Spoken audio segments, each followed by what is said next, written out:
is I really don't care what you say about me, as long as it's not the truth. They've got a guy named Dale Hansen down in Dallas. And then all of a sudden, Dale Hansen popped up on the screen. He's making a difference that quite frankly, not many people could. That's where the latest conspiracy theory started.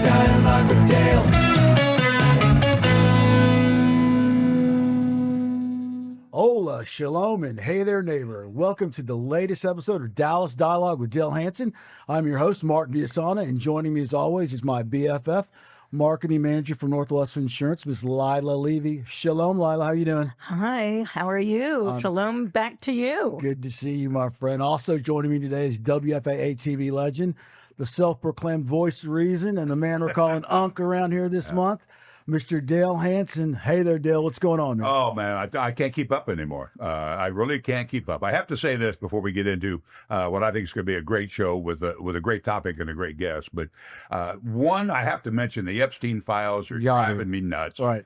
Because I don't think there's any good side for anybody involved in this.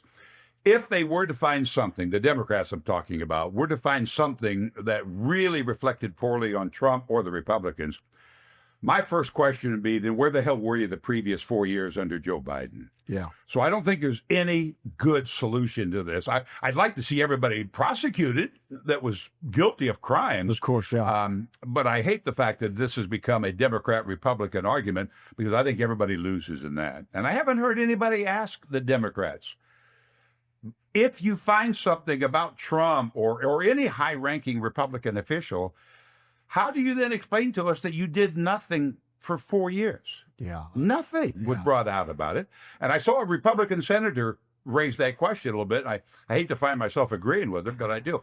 And then the other thing that's been going on for a while, obviously coming off the Super Bowl, I was shocked to realize that our civilization is still intact because Bad Bunny performed at halftime, and so many people just couldn't understand the lyrics. Yeah. As I said at a function you were at the other night, Mark, one of my favorite performers or singers of all time is Bob Dylan, and I've never understood a damn what he says either. You know, Yeah, what difference does it make? Yeah, on that Epstein thing, I think there's enough blame to go around for everybody. Oh, I think so too. It's terrible. It was the Epstein thing.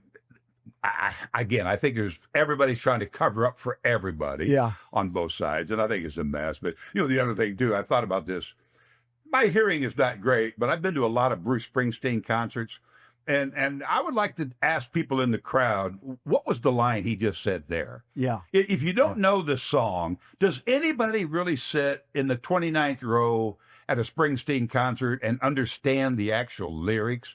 Because the music, it's all about the vibe. It's all about the music. And that's what Bad Bunny did. I didn't particularly enjoy the show, but it's not for me to enjoy. Right.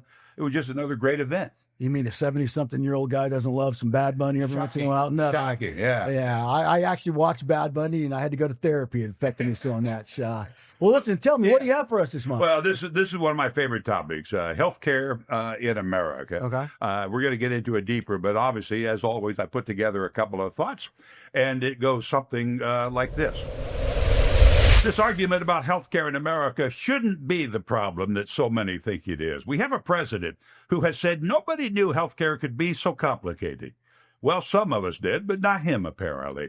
I would argue that it's really not that hard. Expensive?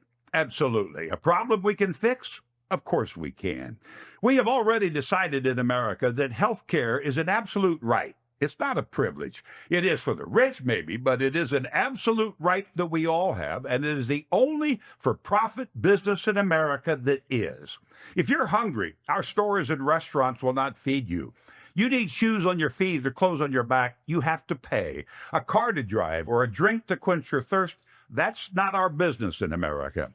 But if you're sick or injured, every hospital in this great country will treat you whether you can pay or not because that's their business. They would appreciate it if you could, but they treat you because it is a right you have.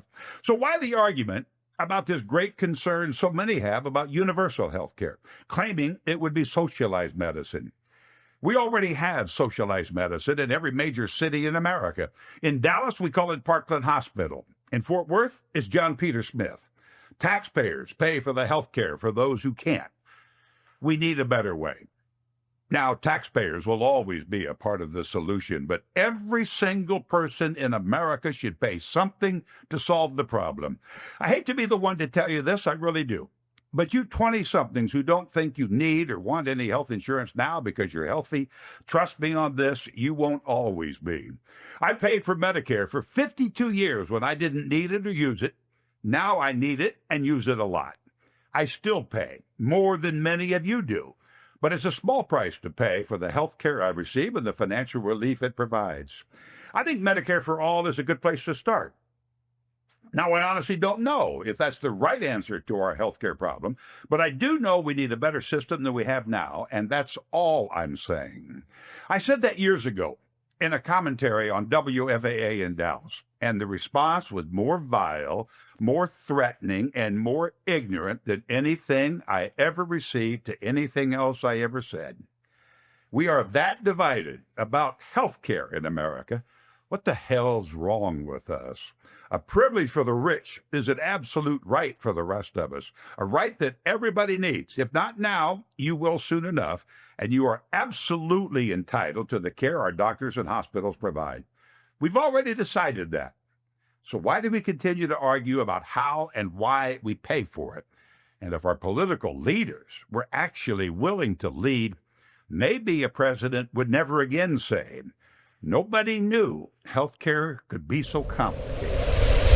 Well, healthcare, that's a topic and a half there. It has been for too long, though, don't you think? Yeah, I mean, I do too. We've been arguing about this for decades. My initial thoughts on there is you said that healthcare is an absolute right. And I think what the problem is in this country, in doing research for today, about 40% of America don't believe that. And I would say a big swath of that are probably the politicians and the decision makers who make all the rules. So I think we start with the fact that not everybody thinks that we all deserve health care. And that's just the beginning of it. And I know I saw some of these same stats, but ask anybody. If you get shot, you're in a car accident and you're bleeding out at a car accident, there's two problems here. One, you will be treated. Yeah. Nobody lays on the side of the road and goes, wait, hold on a second. I don't have any health insurance, so let me check around for it. And that really is the bigger problem. Right. I think it's the only business in America that I can think of where you never check the price before you go. Yeah. If you're in an accident, they pick you up in an ambulance. Nobody says, how much is this ambulance ride? Then you get to the hospital and they start to treat you and nobody says, hold on a second. Give me a breakdown of the charges before we proceed. Right. That after you're treated, they hand you a bill, and most times it's staggering. But yeah, I think it's just another part of the divide in this country. Healthcare is an absolute right, with this caveat that they will patch you up and move you to Parkland as fast as they can. But there's not a doctor in America, there's not a hospital in America that you walk in with a knife stuck in your ribcage and they go, can't help you, you don't have any money. Well, I'll tell you what. But everything else, they do. Yeah. Well, They say, hey, you hungry? Move on. Yeah. You need clothes? Move on. Yeah. Need a car? You move on. You want to ride the bus? Where's your money? Right. Everything else in America except healthcare, and yet they do argue that. It's stupid. Yeah. It's a stupid It argument. is a dumb idea. But the way things are headed, I could see where we see people lying in the streets where they ask for some kind of ID before they let you into the hospital. Real quickly, Lila, because I know we want to get to our guest. What do you have to say about what Dale had to say?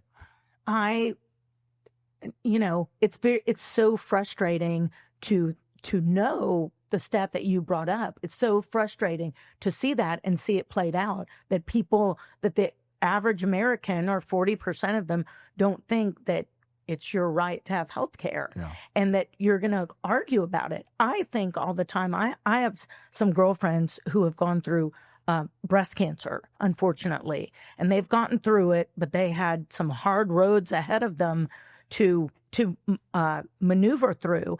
And these friends, when they've gone through it, it's made me think about people out there who don't have the resources that my friends have had, because my friends have had jobs and have good insurance through the jobs. And it really, really, I really mean this, the last few years has really made me think about the state of healthcare and how I know there are a lot of people out there who don't have insurance, live underneath the poverty line, and can't get insurance and can't get through a cancer diagnosis the way my friends did. And that really saddens me. And then there are people out there who don't think they have the right to. Right. Let's bring this other guy in. Yeah, let's go ahead and do this. Let's bring our special guest in who's proving that Dale's Rolodex still has his fastball. Our next guest, I really needs no introduction, but I'm going to go ahead and try to give it a go. You might know him from the longtime majority owner of the Dallas Mavericks or from TV Shark Tank. But today he's here to talk to us about his prescription drug plan, Cost Plus, in which he's trying to bring prescription drugs to the consumer at a more affordable price and make them more accessible to everybody. Ladies and gentlemen, please help me in welcoming the overtly accomplished Mr. Mark Cuban. What's up, guys? How are you? Hello, Good. Mark. Thanks for having me so on. much for being here, man. I My appreciate pleasure. it. Yeah. You know, I said this when we started this podcast several months ago. You were absolutely one of the first guests I got. And you're only good for about 4 or 5 different topics. But I'm going to try, for the most part, to stay on this one. When I contacted you, you answered immediately, as you always do, but you answered with the question to me of why I was interested in healthcare. My question to you is just that. Why were you interested and get started in healthcare? So it started about 2017 when Trump 1 was going through all discussions about repeal and replace of the ACA. And people just came to me and were like, do you have any ideas? And I started working and trying to get a grasp of it and came up with some ideas, but nothing that was compelling enough. And then not long after that, I got a cold email from a Dr. Alex Oshmayansky. And he asked me if I'd be interested in investing in what's called a compounding pharmacy. Compounding pharmacies can manufacture a lot of different types of drugs. And this one was going to be dedicated to manufacturing sterile injectable generic drugs that were on a shortage list. Believe it or not, in this day and age, there are drugs, pediatric cancer drugs, Pitocin, commonly needed drugs in hospitals that go on short supply. So I'm like, okay, that's interesting. Let me start doing some work. And it was right around the time that the pharma bro was going to jail for a lot of reasons, but for jacking up the price of Daraprim, like 750%. I'm like, how the hell can this guy do this? And so that's where I started digging into the pharmacy side. And it became very apparent very quickly, there's no transparency, not only in pharmacy, but anywhere in the healthcare system. So that led to us getting together and co-founding costplusdrugs.com, where you go to costplusdrugs.com, you put in the name of the medication. If it's one of the thousands we carry, then when it comes up, we'll show you our actual cost. Then we'll show you we only mark it up 15%. And then if it's mail order, it's $5 to get it shipped to you. If you want it picked up locally, it's $12 to a local pharmacy. And that's it. We launched on January 19th of 2022 with 111 drugs because everybody believed we would fail. They're like, why would we deal with you? Which is one of the reasons I put my name on it, to let people know I was committed. And we went from those 111 drugs to thousands now, millions of customers that we support and help, and are just growing. And now, we did build the factory to manufacture those drugs down in Deep Ellum.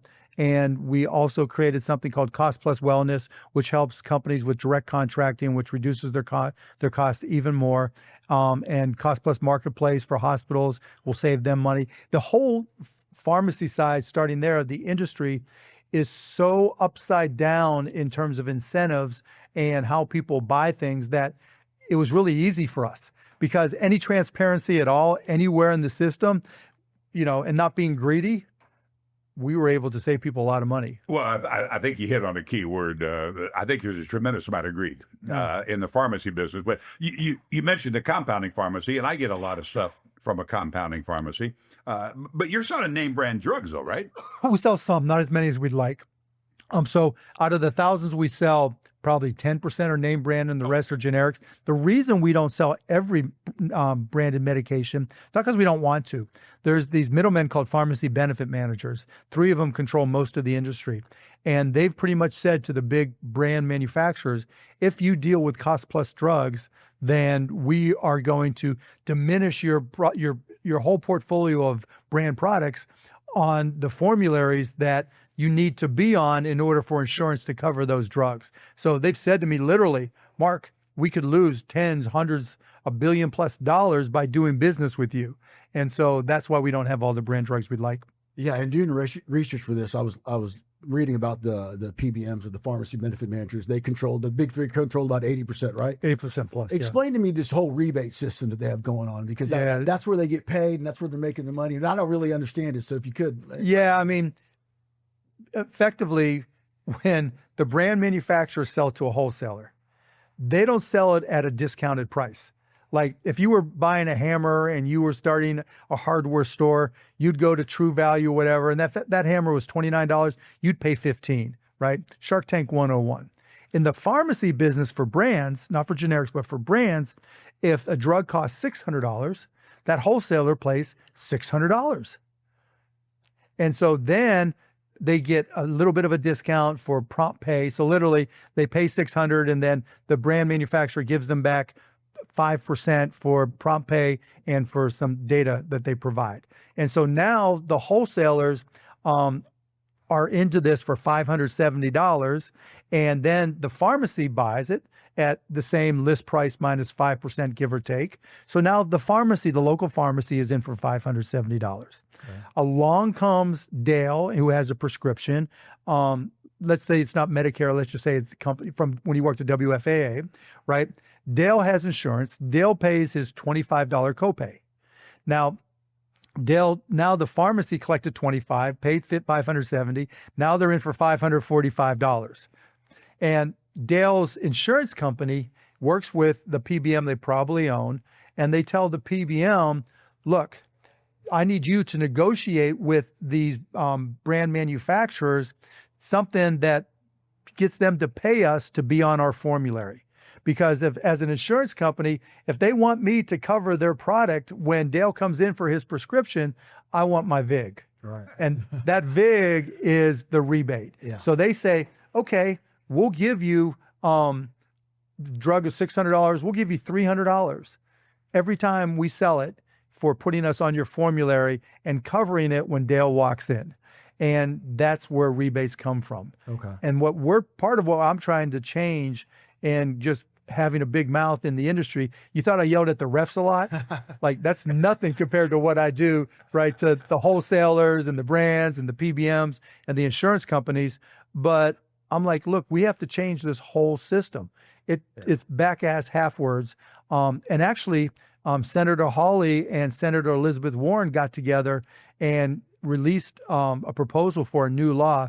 And it's like break up big medicine law or something like that, with the whole idea, and I love it, that these vertically integrated insurance companies that own insurance companies. Do you guys sell health insurance at all? Yeah, we do a little bit. I'm not an expert, so I'm learning. Yeah. And so as we go, these vertically integrated health insurance companies, right? They own the PBMs. Now they're starting to own hospitals and providers. Right. They own consulting companies. They own the biggest one has 2,600 subsidiaries. Yeah. And so this law is intended to break them up, which we're going to have to do. So to answer the ultimate question, how do you reduce the cost of health care in this country? You have to break up the biggest insurance companies because they are so big, they're too big to care. Yeah. And they have so much control over all these different pharmacies, different subsidiaries, that they can pretty much dictate. And not only do they control, 2,600 subsidiaries, they control, the biggest one controls 10% of doctors in the country. Wow. They just have so much control that they set the economics. Yeah. And the only way to reset this so it's an efficient market, because I'm a libertarian at heart. I prefer the government not be involved in any way, shape, or form, but they've just gotten so big because they've made so many acquisitions. That is kind of the starting point to change healthcare. All right, Lila, go, your turn. My turn. Okay. I have some questions about it sounds like there are frustrations in your day-to-day with breaking through. Sure. And being able to have the non-generic, right. Yeah. The brands. Yeah. Yeah. So where do you see your company going? What do you see happening in the next 5 years? So these laws are being passed that should open the door for us to get more brands. And the bigger my mouth and the bigger we get, the harder it is to deny us, because people are always asking, why don't you sell to Cost Plus? Why can't I get it through Cost Plus? Because, we just mark it up 15%. All those PBMs and all the insurance companies that they work with or owned by, they might mark it up 200%, 500%, 1,000%. And with us, not only you see all of it, right? And so getting there is going to be hopefully breaking them up, first of all, because that solves the problem. Second, with some other legislation around PBMs that also just recently passed, that could force the the big pharma companies to have to sell to us. Because it's not that they don't want to. They'll tell me, Mark, we'd love to work with you. Our patients are asking us to work with you. But if we do, we cut off our nose to slide our face because those PBM/insurance companies won't do business with us or won't put us on the formulary. What's been since you went into partnership with, how do you pronounce it, Alex Oshmayansky. What's been your rate of growth in the past? Oh my God, it's up and to the right. Yeah, we just keep on growing and growing and growing and growing. There's every single day, the past month, 2 months, we set a record. Yeah, so it's good from a business perspective. I mean, it's bad from the fact that people need us, right? I told you this. My daughter, like her old man, has ulcerative colitis, and they put her. I take a daily pill. She takes a daily medication. It was $300. She looked at the doctor and said, I can't really afford $300 a month. He says, well, let me check with Mark Cuban's pharmacy, and got it for $200 a month, which to me leads to about 800 questions. But one, why isn't every doctor, and maybe if I understand you correctly, is that if every doctor signed up with you, then they have to deal with other prescriptions and other people? No, not at all. Put pressure on them? No, not at all. For doctors, then why wouldn't every doctor want to give their patient the best? They just haven't heard of us yet, right? We don't spend any money on advertising. It's all word of mouth. So when your daughter saves $200 a month, she tells everybody else she knows, and she tells her doctor, right? And somebody told her doctor who suggested it to her. So you're going to have a bunch of those really good-looking young salespeople running around? No. Hiring all the hot people to come work. No, and we don't have Super Bowl commercials, because if we did that, we couldn't just mark it up 15%. Right. So we have to stay lean and mean in order to be able to have to be the least expensive option. But day by day, it keeps on growing. Well, let's take a quick break right there. And Mark, when we come back, I want to talk to you about how your prescription plan works into the overall picture of healthcare as today. I'd love to hear you and Dale go back and forth on the current state of healthcare. So sure. Let's take a quick break, and we'll be right back. You've been watching and listening to Dallas Dialogue with Dale Hansen, and we'll be right back. What does coverage under the sombrero actually mean? It's a term at Northwest Insurance Agency that we say with pride, because to us, it means taking care of people the same way we take care of family. Whether it's your car, your home, your business, or your life, we take the time to understand what matters to you and make sure it's truly protected. No call centers, no runaround, just real people, honest advice, and coverage you can trust. That's coverage under the sombrero. Northwest Insurance Agency. Insurance done the family way. Give us a call at 214-352-5656 or visit us at nwagencies.com.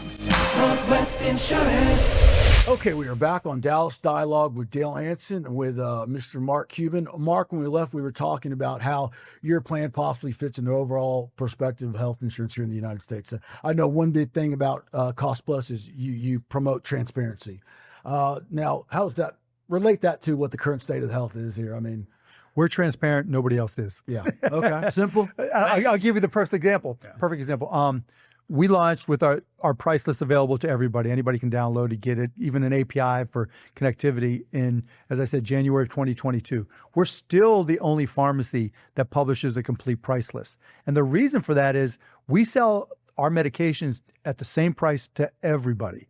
Doesn't matter, company, individual, Medicare Advantage, we don't care, right? But nobody else does it that way. Everybody else tries to get the best price, the greatest amount of revenue from each patient that they possibly can. Yeah. You mentioned earlier, and I have to back this up with my story, and I mentioned it a moment ago off the top, about this transparency in it. Is it as simple as just greed? Yes. Of the entire system, though? Yes. Yeah. I was a bill collector. One of my very first jobs, I was a bill collector for the University of Nebraska Medical Center, which is kind of like Parkland Hospital. Right. So I would actually bring people in, and then I would have to categorize them by their income. And if you were 1287, and I still remember this, some almost 50 years later, 1287, that meant you had to pay $5 a month for 36 months, and that's all you paid. Right. If you're 1288, you paid $25 a month for 36 months. And if you were 1289, give us every dollar you've got. I took over an account list that was bringing in about $25,000 a month. And 7 months later, I had it down to $4,800. Because I would tell every little old lady, they said, well, I borrowed $500 from my son and I've got an extra $1,000. I said, no. No, you cute, yeah. Pay me $500. The greed of this industry. And yet, as I still insist, it's an absolute right. There's a moral obligation. No, I agree. I to care agree. for Yeah. people. How do we ever remove? Isn't that what has thrown up all the roadblocks? Is just the greed of people who have the power to do it? They're too big to care. Like they're so big, the biggest insurance companies generate hundreds of billions of dollars in revenue, Right. tens of billions of dollars in EBITDA. Why do they care? What do they care? But their obligation, their fiduciary responsibility isn't to the patients or the beneficiaries they cover.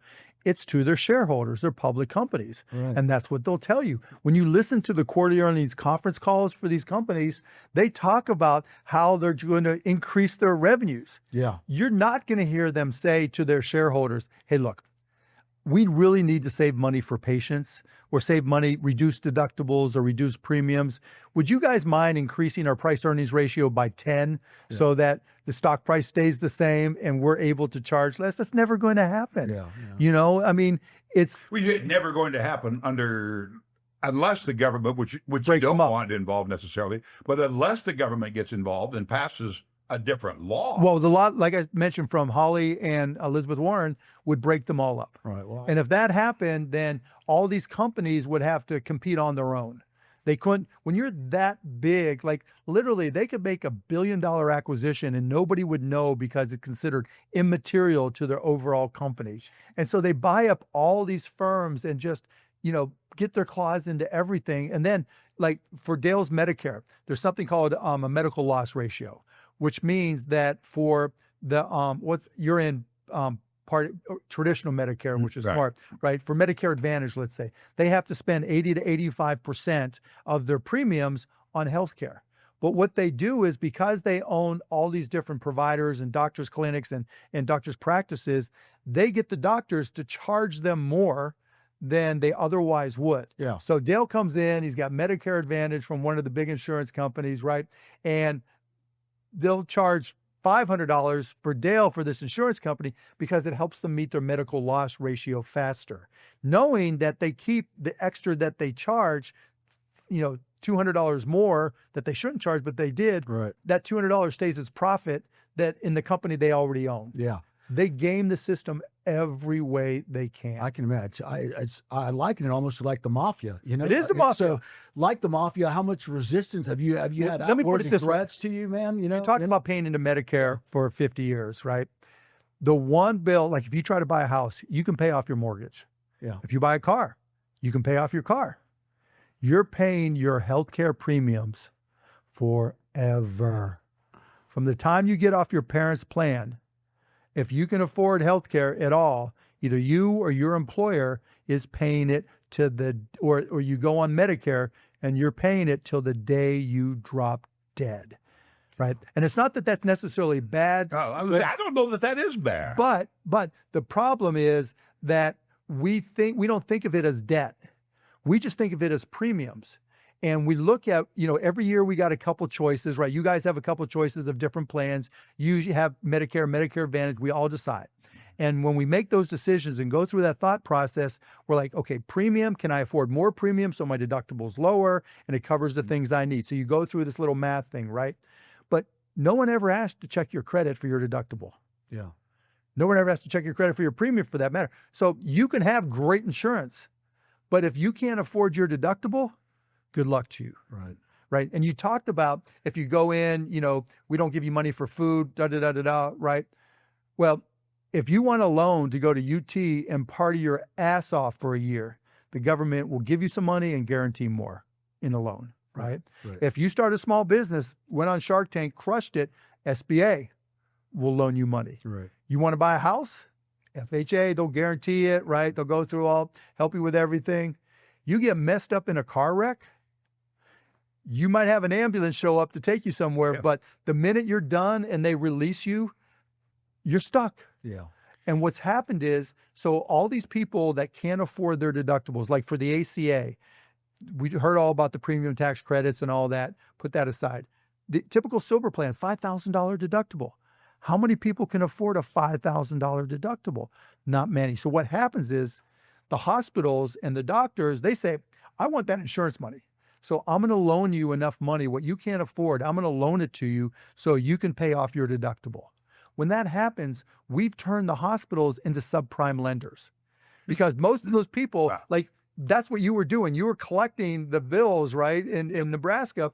And we've turned those hospitals into subprime lenders, and they know most people aren't going to pay them back. And that's where we hear about those big hundreds of billions of dollars in medical debt. But because they're not getting paid back, because of the insurance companies setting up these types of plans, they have to charge more. Here's the thing you touched on, and I have to bore all of you with my one big horse story, and I'm sure we all have these. But you mentioned how the insurance companies are involved in driving up the prices. The hospital, and I had a Blue Cross Blue Shield representative admit this to me. The doctors in the hospitals, they jack up their charges when you show them the Blue Cross, and we did this in Omaha, I guarantee you, because we knew the Blue Cross would have a pretty high pay rate. We would charge $5,000, $10,000 for tests that you just didn't need, and then Blue Cross Blue Shield comes along and says, well, we're not going to give you $10,000, but we'll give you $2,800, when it probably only cost $1,500 to begin with. Exactly. But here's my story. I had a little heart situation, or so they thought, a couple of years back. I called the hospital. They wanted $7,400 after insurance for them to run this test because it was a voluntary exam. I said, well, I'm not paying $7,400. My doctor calls me back, and I promise you this is true. My doctor called me back, said, well, there's been some mistake. Call the hospital back. They said, oh, we're so glad you called back. It's actually $2,400. I thought about it for a while. I thought, well, it is my heart. I'll pay the $2,400. We get to the hospital.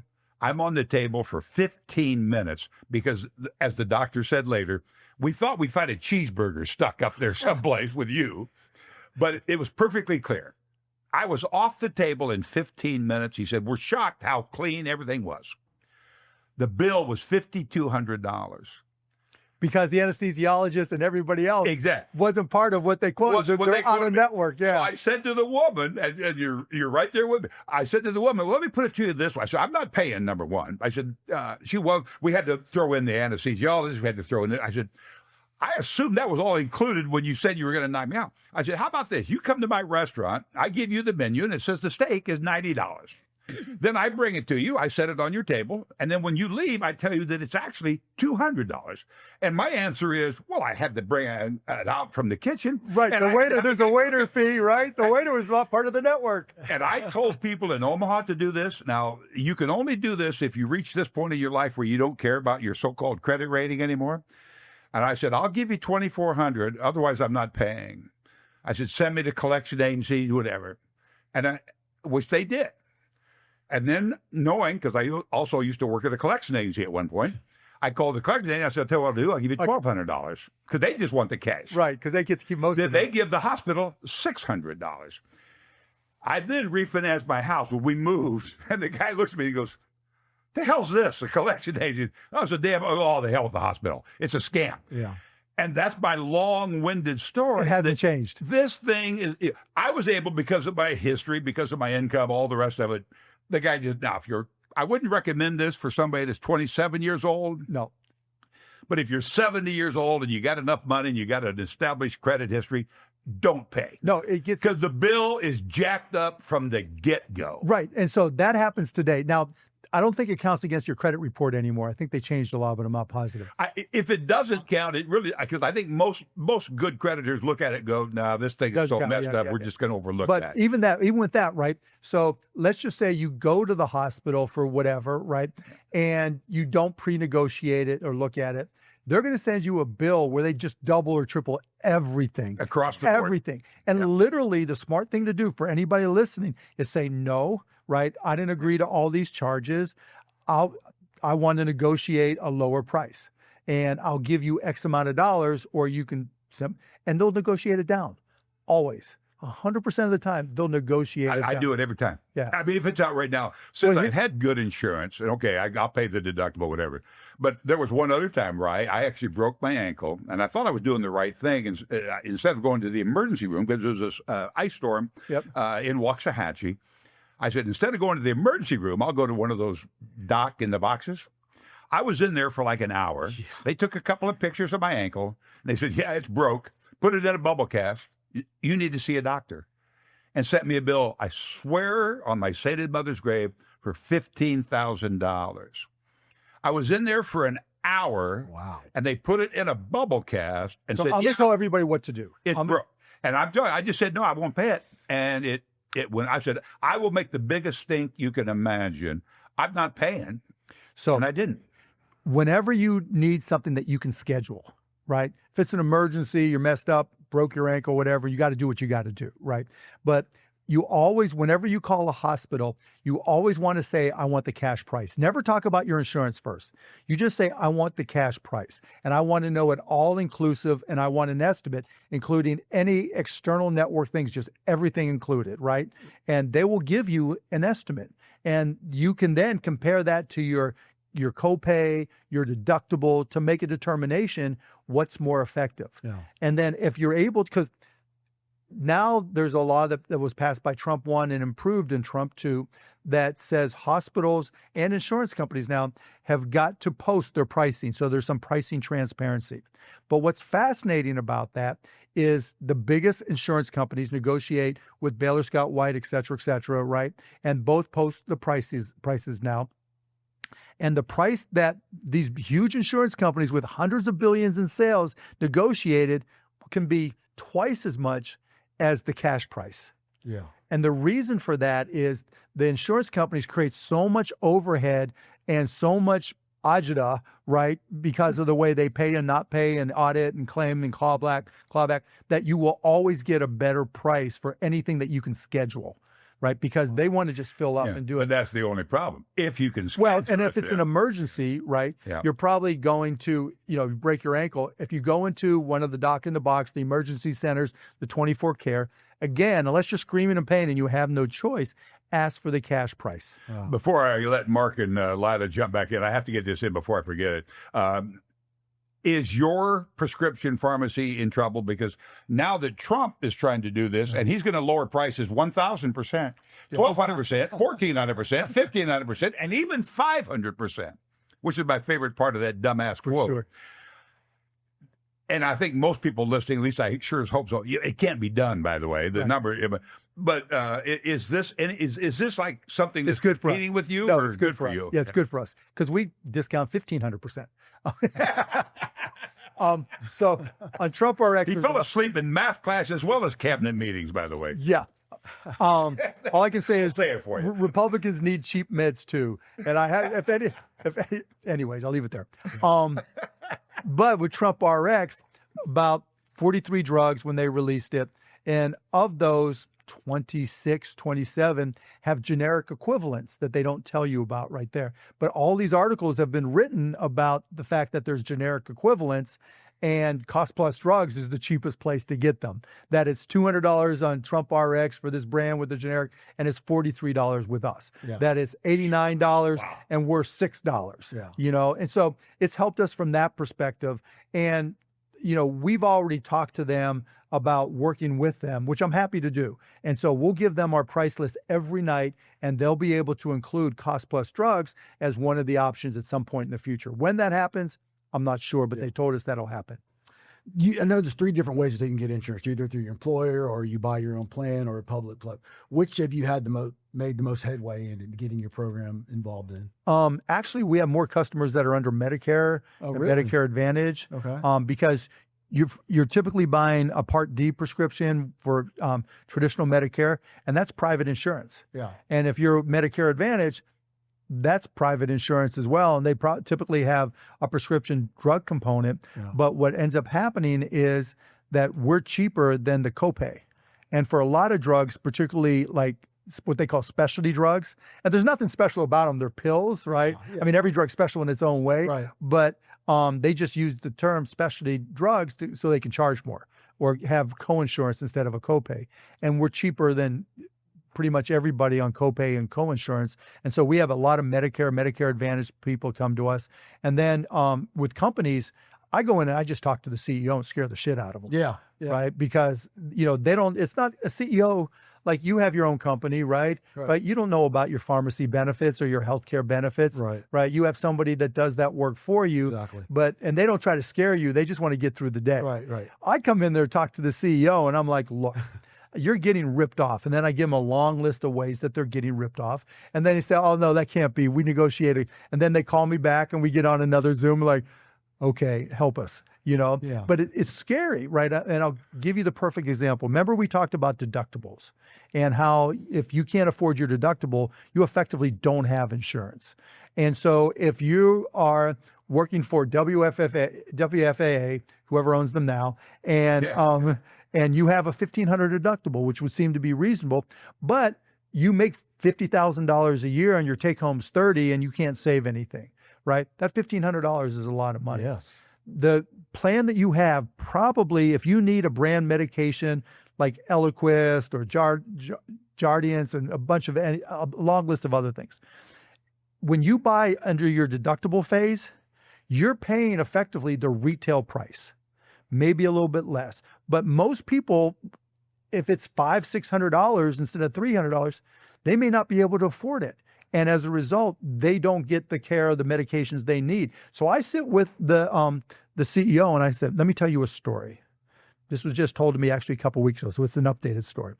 And told the story of a truck driver, had good corporate insurance, but busted his ass and couldn't afford a heart coagulant medication, branded heart coagulant medication, $600. So he decided, I got to go without because I can't afford the $600. And that's what it cost in my deductible phase. If he was able to get to his $1,500, then the insurance would cover the rest. Couldn't get there. Doesn't get it. Driving a truck, passes out because he didn't have his medication, kills 4 people. Damn. Oh, my God. Now that CEO learned a lesson, right? Now they settled that course. You haven't read about it because the insurance company settled it and the company, his employer settled it because they didn't want to get it out there. But it happens all the time. You can't afford your medication, you don't take it. You can't afford your medication, and it's like, okay, WFA, I'm not trying to pick on them, just using them as an example. Go ahead. Right? Yeah, right? But it's like, why couldn't you negotiate a better price? And then you talk to the benefits people, well, this is what the consultant told us. And it goes back to what you were saying early on. You have all these people who have their fingers in the pot who don't care.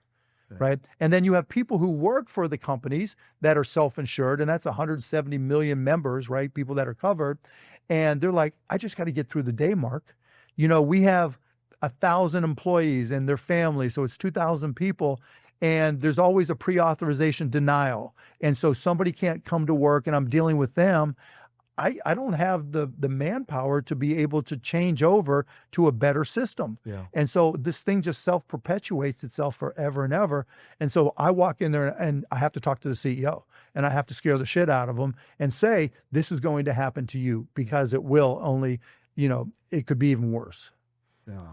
So I have a question about talking about the big companies not caring, they need to be broken up, the Warren bill. So where is the Warren bill? Just came out yesterday. Just was proposed yesterday. It was just proposed yesterday. And it's supported by Josh Hawley from Missouri and Elizabeth Warren, which is an odd bet couple, right? It's an odd couple. That's for sure. Been fellows there, Yeah. which might actually be a little more of an optimistic way. No, for sure, right? Because it's bipartisan. Yeah. So everybody in Congress, for the most part, knows that healthcare costs are holding the economy back.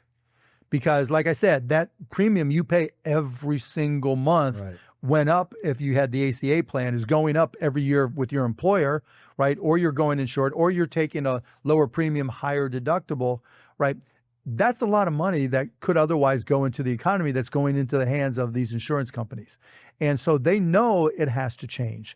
And I've been, for the last year and a half, being the only one talking about breaking them up. And explaining to all these people in Congress that will talk to me or read what I tweet or put on LinkedIn, why you have to break them up. Right. And it's finally happening. It literally, because they are so big, too big to care, It's the only way. And break them up, meaning, they divest their non-insurance assets. And then you just let those PBMs, those practices that they bought, the consultants that they bought, et cetera, just compete as independent individual companies. Yeah. And then, entrepreneurs like me can go start other companies that'll compete with them. But they're so big right now that it's almost impossible to compete with them.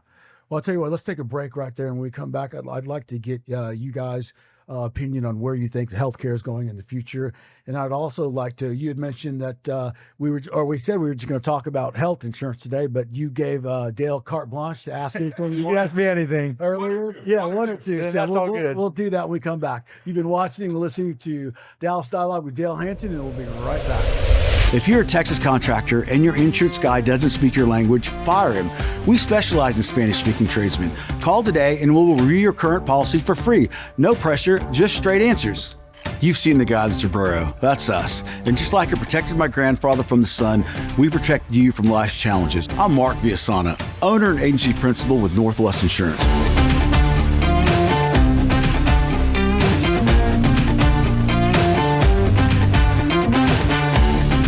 I actually heard about NW agencies through a friend of mine who's been using them for years. Honestly, I've been really impressed.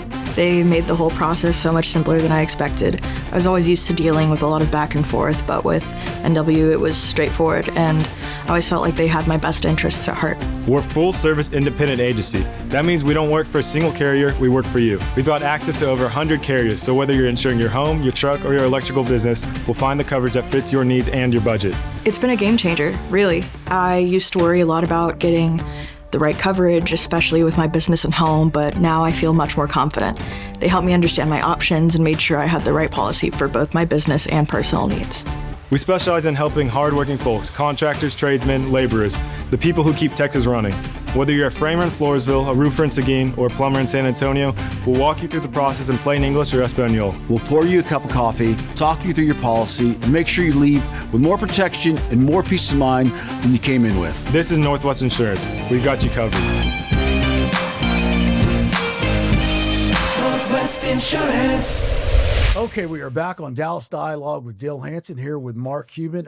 Mark, when we left, we were talking about all the problems in healthcare. Let me ask you guys, Dale and Mark, in your perfect world, where do you see healthcare insurance, and do we ever get there? How do we get there? Well, that's kind of the question I was going to put to Mark. Is so when you do become president, how will you approach fixing the problems we have in healthcare? You got money, and you're a reality TV star, and that's pretty much all that's required anymore. Right? Plus, there's no more. But I actually care. Never mind. No better place to make that announcement than on. If I give you the magic wand, wand, is there a fix? Yes. You get rid of insurance, and I'll explain how. So insurance companies have gotten so big that they've effectively become banks. Like 70+% of three of the biggest insurance companies' revenue comes from taxpayers. And going back to what I've said multiple times, it is the ultimate debt paying those premiums. And so what I would propose and I'm working on as a business, if I can get it there, is, you know what HSA, health savings accounts, are, right? Health savings accounts are good, except you have to have a high deductible health insurance plan in order to get one. And I think it should be disconnected from the insurance plan. And so imagine if I had a bank, the Mark Cuban Cost Plus Bank, let's call it for grins, and for this bank, you just deposited what would be your insurance premium into an account you own. And it'd be means tested, just like you means tested it back in Nebraska, so that to match what you get with the silver plan from the ACA. So the more you make, the more you pay for your premium. Like with Medicare, the more you make, the more you pay, right? Or the more you make. And so you would pay, let's just say you're a family of four, and you would pay $800 a month. And you put it in there, and for 70% of people in any given year, nothing goes wrong. And that would just keep on increasing in value and earning some interest the whole time. And then at the same time, we would buy what's called reinsurance. You guys know what that is, right? So that if there's something catastrophic, say above $20,000, the reinsurance would cover it. And then we would have the pieces in place. It's like doing, for a house, just doing an appraisal. right? Kind of like just setting the terms and making sure. So we would have the people put into a health savings account for as long as they can. And if they have care that they need and it's above $20,000 and it's above what they have in the bank, we'll loan them the difference. So let's just say, as an example, you've put in $800 a month for a year. Now you've got $9,600. You need your hip replacement, and that hip replacement is going to cost $25,000. So you need to cover from $9,600 to the $20,000 limit for the reinsurance. I'll loan you the money, right? Because it's a bank. This is not insurance. It's a bank. I'll loan you the money, the $10,400, and you can take that plus the money you have in your account, the $9,600, and you can go anywhere you want, but your only limit is we allow you to pay only Medicare rates or some function of Medicare rates. So you get to shop anywhere, and anybody who wants your money gets to take your money and be your doctor if you approve them, right? And then to pay back that $10,400, you're going to keep on paying your $800 a month until you've paid that off. Right. Once you've paid that off, then your money starts accumulating as your own. And if that's the only thing that happens to you by the time you go to Medicare, then you get to take that money out and keep it. And so you control your own money. You get to earn some interest on it. We cap how much you end up having to pay. We loan you the delta, just like you're buying a house or getting an SBA loan. And that's it. It's that simple. How optimistic are you that there will be that or anything close to that as a solution going forward? 100%. Really? Yeah, because I'll start it. Now, whether or not people like it or not is a whole different thing because they don't look at their premiums as debt. And so the idea that a bank is loaning them $10,000 is scary. So that'll be one hard part. The second hard part is there may be, you may have somebody at a hospital that is your doctor and they won't take Medicare rates. So you have to cover that yourself or, put on your credit card or whatever it may be. So that's the second thing. The third thing is, I think everybody will use this, and this is probably the best part, that it'll leave only the sickest people left for the insurance companies. Because if you know that you might have $250,000 in claims or healthcare that you need, even though you get capped out at 20, you're not able to save any money. You'll find a reason to go back to your health insurance for whatever, because they pay more than Medicare rates and your doctor's on their plan, right? That's part. And so the health insurance companies will be really mad because they only get the sickest people. And so they'll have to respond to compete. And so they'll have to change their behavior and how they do business. But literally, this I think will happen and can happen because it's not insurance. I don't have to get approval from anybody else. Right. The only real question becomes, will it work with HSAs, which are tax advantaged, or will it just be a bank account? And just like to get the toaster, you have to keep a balance of $500, right? To get the loan, you have to keep on depositing the money the whole time, and you have to pay it back. That sounds like something the president could put into place. What about I'm sorry, go ahead. So I have a dog. Everyone that knows me knows I love my dog. That's a good thing when you love your dog. Oh my gosh, he's my best friend. Poor guy, and he has a liver issue. Yeah. So, and I have 2 meds that I buy for. I have a supplement and a prescription I buy for him, and he takes every day. And it's not cheap. It's not cheap. So tell me about, are y'all doing anything? Yeah, and the crazy part is there's often human drugs that are cheaper and the exact same thing than the pet drugs. And yes, we're doing something, but you're not making me feel better about any of this. Right? Sorry. I don't know about horses, but but the reason we're working on it and we're close, right? And the reason we haven't done it yet is because doctors, when they write a prescription, can't make money off of it. We can't say to the doctor, we'll give you $5 and it's veterinarians, when they write a prescription, can make bank, right? So they can charge. Because do you buy it right from the veterinarian? Yes. Right? Because they sell it to you right there, right? Yeah. They're making money when they do that. If all of a sudden Lila goes to them and said, yeah, Cost Plus has got it cheaper, they're like, Lila, find another doctor, or or veterinarian, or we're gonna have to raise the rates that we charge you. And so that's the challenge. Wow. Okay, explain to us, and again, give you your last big sales pitch is do exactly how does a person take advantage of your program? Thanks for the tee up, Dale. And so anybody who wants to anybody who's prescribed a medication, all you have to do is go to costplusdrugs.com, put in the name of the medication, and if we carry it and it's economically feasible, it's cheaper than your copay, whatever, then it says you just need to open an account. It says create an account up on the right-hand side. You create an account, put in your information, put in your credit card information. Then it'll give you the information to tell your doctor on where to send a prescription. And then we have a prescription manager, and it says it'll be there in 5 to 7 days, and it shows up in 5 to 7 days. If you want it rushed, it's a couple $dollars more. That's it. Yeah, it sounds easy peasy, man. Yeah, it's like buying anything else online. I appreciate that. Dale, I know you got a couple other questions. One is the NIL, and how much did you pay to buy that football team a championship in Indiana? $1 billion. Is the NIL a sustainable system for college sports? Yeah, it really, really is. And I don't think it's a bad system at all. Salary cap or how? I think salary cap will definitely happen. Yeah. But what's happened is, one, it teaches a lot of athletes how to manage money, which is a good thing, even if they're only getting $50. But it's stratified sports so that you have to be smart. Every university of any size has got rich alumni. At IU, national champs. What really impressed me, because historically I'd helped the program and gotten involved and done a lot of things and helped them with fundraisers and all that, but I refused to give money just for athletics.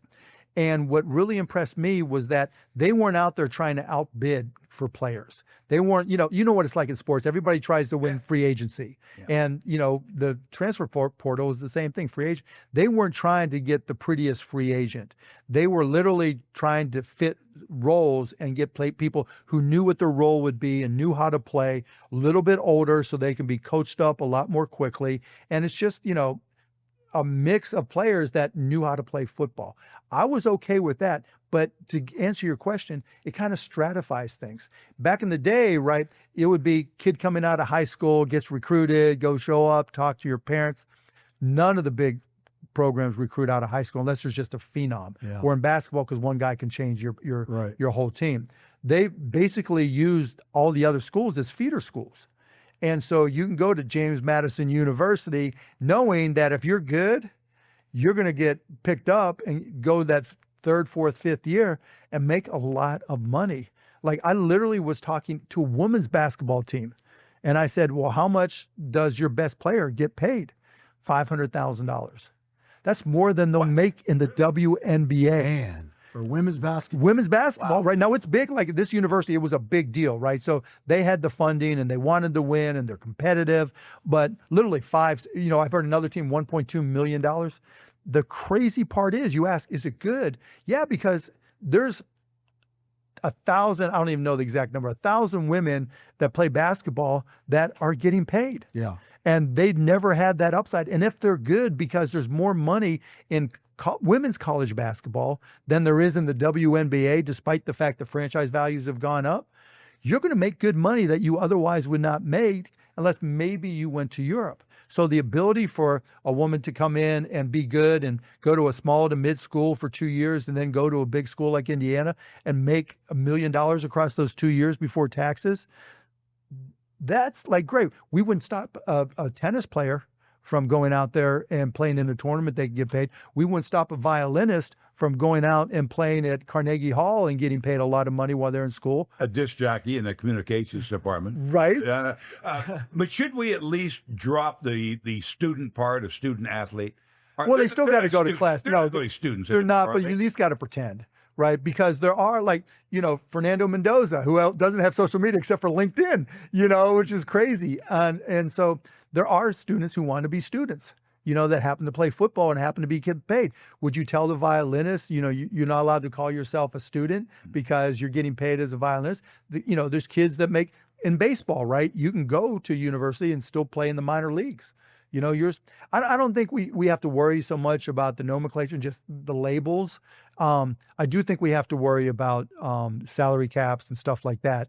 And when I talk to Indiana, I talk to them more about my experiences with the Mavs and how to manage all that stuff and how to keep culture in terms of the players and, all that stuff that fits together. Because now there's jealousy. And there's all these other issues, and then there's parents that are more... That was Troy Aikman's initial concern, was knowing the jealousy at the professional level. And as a general rule, they're older and somewhat more mature, and jealousy was a problem of almost all teams. And now you're going to bring that to the 17, 18, 19-year-old kid? But it's inevitable, right? Because it does. We don't mature. We're 60-some and 70-some. We still haven't matured, right? And you, yeah, for sure. Yeah. You know, and you have Troy Aikman, and what was his name? Steve Walsh, or Steve Walsh, right? He comes in, starts a few games, and there's good. You're the incumbent quarterback, and you draft a quarterback in the first round, and I'm all pissed. My agent's all. It starts earlier now, but kids can transfer, and that's the difference. If you're in the NFL or the NBA, you can't just say, I'm leaving the Mavs and going wherever. In college sports, you have to, and that really changes everything. Yeah. Well, Mark, as a I do want to point out, as a resident Hispanic, Indiana never smelled the national championship till they got a Hispanic quarterback. Cuban, and then Cuban. That Cuban money coming in for the Hispanic quarterback. Exactly. I love that. Mark, man, I cannot tell you what a pleasure it's been to have you. Yeah, it was fun. It was a lot of fun. Thank you for inviting Mark here. I mean, this has been fabulous. A dream come true. You can go to costplusdrugs.com. Costplusdrugs.com. If you have any questions, and guys, Dale, what do you have for us next month? Next month, we're shifting gears again. Social issues, for the most part, on this episode. Next episode is Randy Galloway. We're talking Major League Baseball. Galloway. With Galloway, I might even get in 2 questions with him. Maybe. I'll tell my Randy Galloway's thing that I still tell all the time. Please do. Right. Randy Galloway would always say to me, you got to check your whole card. Always got to check your whole card. Yeah. And literally to this day, whenever I'm talking about business, sport, whatever, healthcare, I'm like, got to check my whole card to make sure I'm right. So, Randy, thank you. He's one of my favorite people, and the baseball season will be kicking up. And I'm not as crazy about Major League Baseball as I was as a boy. That's what I'm talking about in my commentary. But then we will shift back to sports and talk a little baseball just for you, Lila. Yes, thank you. Memories with my dad. You guys, it's a lot of fun. Looking forward to that one, Dale. You've been listening and watching the Dallas Dialogue with Dale Hansen, and we will see you next month. Thanks for listening to the podcast, but I have a question for you. What's going to happen if an accident happens at your home? Maybe a fire, or a flood, or even a burglary. Well, with Northwest Insurance Agency, all of those thoughts can just stay thoughts. Because when you're covered under the sombrero, you're covered for any accident imaginable. So give us a call today or visit us at nwagencies.com and let us give you the peace of mind you deserve.